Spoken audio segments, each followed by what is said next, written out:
Hey everybody, Ben here from DMC Films and Cinderblock Studios, and today I want to talk to you a little bit about paint opacity.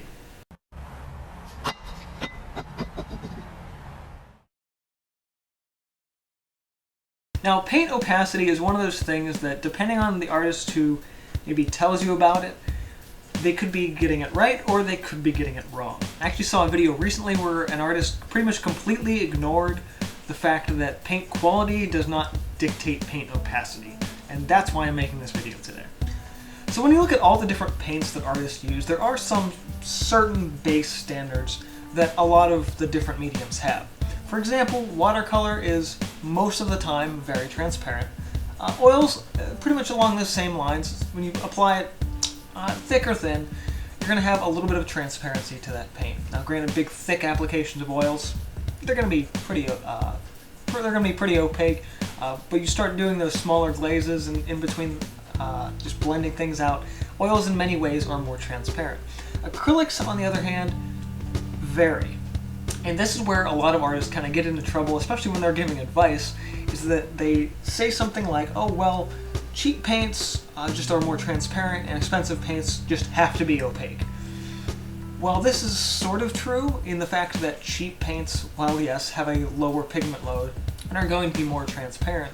When you start looking at artists and professional grade acrylics, that concept of this has to be opaque, that changes.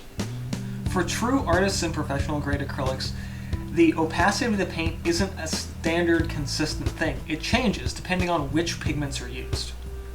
So let's take some golden acrylics, for example, in this case. Both tubes of this are high quality professional paint.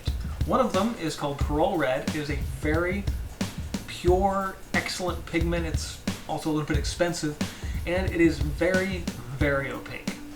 The other one is one of my favorite colors, Quinacridone Magenta.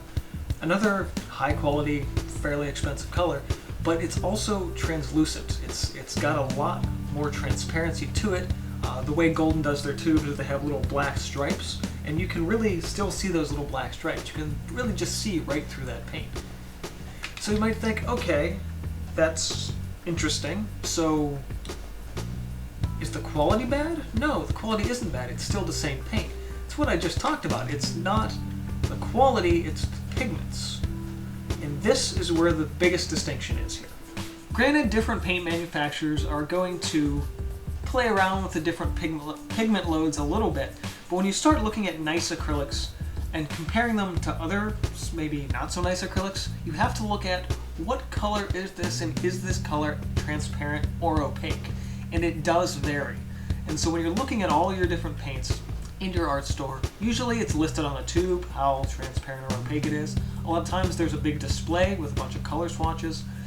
But when you're trying to compare just maybe a yellow ochre to a yellow ochre to a yellow ochre, that comparison can vary a little bit. So it's really important to check your tube to see, what other artists have said about it, just to see their experience in using it, and also not to judge paint simply because it's not opaque.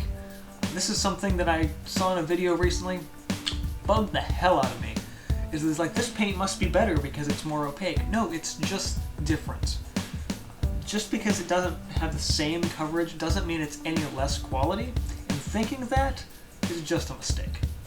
So this week I just kind of really wanted to make that clarification that paint quality does not equal paint opacity.